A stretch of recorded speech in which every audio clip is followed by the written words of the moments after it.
To help your child get a jump start on reading prior to kindergarten and formal instruction, there are three main areas that you can focus on. The first is that written language has a communicative purpose. The second is knowledge of the alphabet and the alphabetic principle. And the third is phonological or phonemic awareness. Let's take each of those in turn. There's written language all around us, an ample opportunity to demonstrate to your child that written language can serve to inform, persuade, tell a story, and any number of other functions. One thing you can do to support that is to read to your child all the time, and I always suggest that picture books are the best way to do that. Short ones that are easily digestible within 10 or 15 minutes with beautiful illustrations to support the narrative. Make sure you use an animated voice and act out the character roles, even if that makes you feel very silly. You're demonstrating to your child that written language serves the purpose of telling a story. Another thing you can do, and I always say that everyday moments always provide the most teachable opportunities for children to learn, is to sit down with your child to generate a shopping list and then take it to the grocery store. Match the words on your list with the items in the grocery store and check them off as you put them into the cart. Your child and you have engaged in a legitimate literacy event, and you've shown that written language serves a purpose for organizing information and remembering it. The second key area is alphabet knowledge and alphabetic principle. Knowledge of letter names is an absolutely critical predictor of early reading success, and it's important that your child know letter names apart from singing them in an alphabet song. The alphabetic principle refers to the fact that written language is made up of individual letters, and that there is a specific directionality involved in written language. When we write or we speak, we read going from left to right and from the top of the page to the bottom. This directionality also holds true at the word level because we spell our words according to the temporal sequence in which the phonemes are articulated. For example, in the word fun, we would have to spell that going from left to right, F-U-N. If we use those letters in any other order, the word would cease to be the word fun. The third key area to focus on with your child is phonological awareness, and this involves awareness and sensitivity to the sounds in spoken language. It means noticing the words in a sentence, the syllables in a multisyllabic word, and the individual sounds in words. It also involves substituting, manipulating, deleting, and just generally playing with the sounds in language. You can help your child develop this sensitivity called phonological awareness with simple word games. Singing nursery rhymes and other songs that rhyme are great for this, and just playing rhyming games wherever you are, whether it's in the car or if your child wants to keep you company while you're making dinner. Being able to name the letters in the alphabet is one of the critical predictors of reading success. There are several different activities that you can use to teach your child the alphabet. Most people like to start teaching using the alphabet song, which is a completely acceptable way to start. In fact, most children in this country know that song, could sing it in their sleep probably. That is a perfectly fine way to start as long as you move quickly away from singing the alphabet to saying it. Because if your child can say the alphabet without relying on a melody, then you can be certain that he knows it for sure.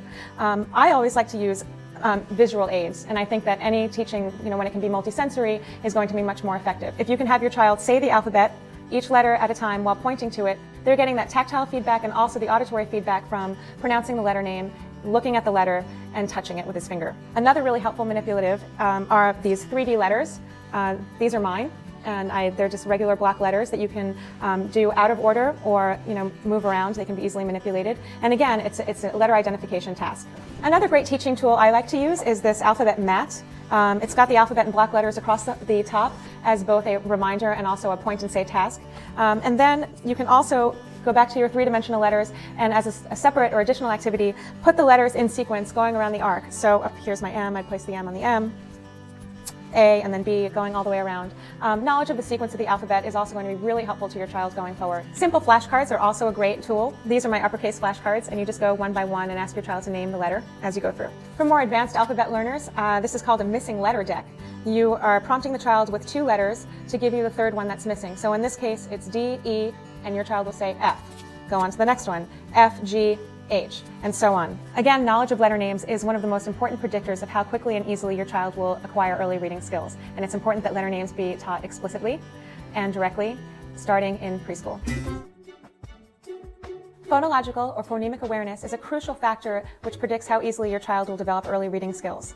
It has to do with developing a sensitivity to the sound structure in oral language. At its most sophisticated level, it means phonemic awareness. Phonological awareness is the bigger umbrella which subsumes phonemic awareness. Phonological awareness can refer to noticing the words in a sentence, the syllables in a multisyllabic word, and phonemic awareness is much more specific to the individual sounds in a single word. We call these individual sounds phonemes. Phonemic awareness is something that develops over time and can in fact be taught and should be taught. Phonemes are the very smallest units of sound in words. For example, in the word bug, there are 3 phonemes, b, a, g. A child with sophisticated phonemic awareness will be able to substitute the b for h to get the word hug. And she will also know that the initial sound changed, but the rest of the word didn't. When children receive explicit instruction in phonemic awareness, including rhyming games and substitution and segmenting tasks with individual phonemes, they are much more successful than their same peers who did not receive similar instruction. Phonemic awareness is a crucial factor in determining how quickly and easily children will acquire early reading skills. Phonemic awareness can be taught with just really fun games that are easy to do on the go, even if you have no manipulatives or supplies or actual game materials with you. If you're out and about and you don't have any games or proper manipulatives, you can still do plenty of games that support phonemic development, such as simple rhyming games. These can be based on nursery rhymes or songs. For example, the song, "This old man, he played one, he played knick-knack on my," and leave a blank, let your child fill that in.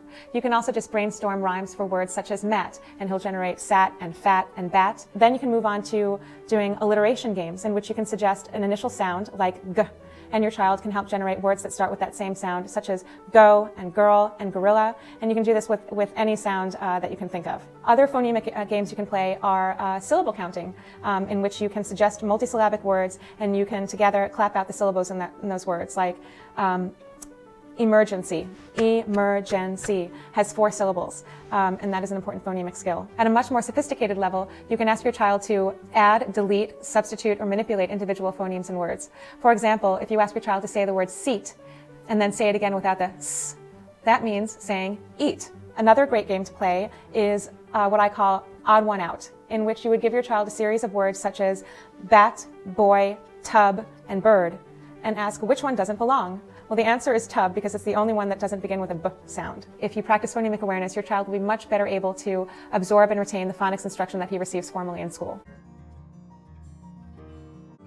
Phonics refers to the paired associations between sounds in spoken language and letters. It represents the overlap between 2 areas that I've already talked about today, one being alphabet knowledge and the other being phonemic awareness. If you overlap phonemic awareness and alphabet knowledge, their merger is phonics. It's basically making the connection between sounds in spoken language and how you represent them in written language. Phonics also refers to a method of reading instruction in which orthographic spelling patterns and decoding skills are explicitly and systematically taught with repeated practice. Children need to be explicitly taught spelling rules and orthographic patterns because English, 90% of the time, is a phonetically regular language. And so if we teach children what those paired correspondences are between letters and sounds, then they are going to be better equipped to spell the words that they want to write and read unfamiliar words that they encounter in text. Explicit instruction in sound symbol correspondences is so foundational to word level reading and should not be overlooked. When students encounter unfamiliar words, they should have at their disposal a vast supply of strategies with which they can attack that word. It's never enough to suggest to a student to guess at the word based on the initial letter and context clues or a picture. Guessing is what we do when we have inefficient strategies. And so if we have prepared our students with phonics rules, then there will be no need to guess at words.